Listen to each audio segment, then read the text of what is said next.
अगर आप मुस्लिम हो और किसी को विल करना चाहते हैं, मतलब कि आप अपनी प्रॉपर्टी किसी को देना चाहते हैं विल के थ्रू, तो आपको इन बातों का ध्यान रखना होगा।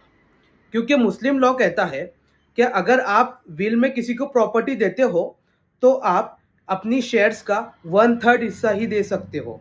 1/3 हिस्से से ज़्यादा आप प्रॉपर्टी विल वसीयत के थ्रू किसी को दे नहीं सकते हो। ये कंडीशन सिर्फ मुस्लिम के लिए है। अगर आप किसी को प्रॉपर्टी दे रहे हो 1/3 हिस्सा, ये उतना ही होगा। से फॉर एग्जांपल अगर किसी के पास में 9 लाख रुपए है और उसके हम 3 हिस्से करें, तो जो 3 हिस्से का एक एक हिस्सा आएगा, मतलब कि से फॉर एग्जांपल उसका 3 हिस्सों में का एक हिस्सा 3 लाख का आएगा। तो जो 3 लाख है वही उसको विरासत में किसी को विल के थ्रू दे सकता है।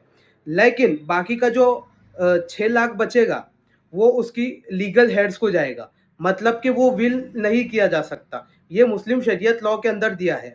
जो विल बनेगा वो रजिस्टर्ड होना चाहिए, जब ही वैलिड होगा। अगर आपने किसी को विल बनाकर दिया तो वो जब तक के वैलिड नहीं होगा तब तक उसको रजिस्टर ना किया जाए, और विल के अंदर सिर्फ 1/3 हिस्सा ही लिखा होगा।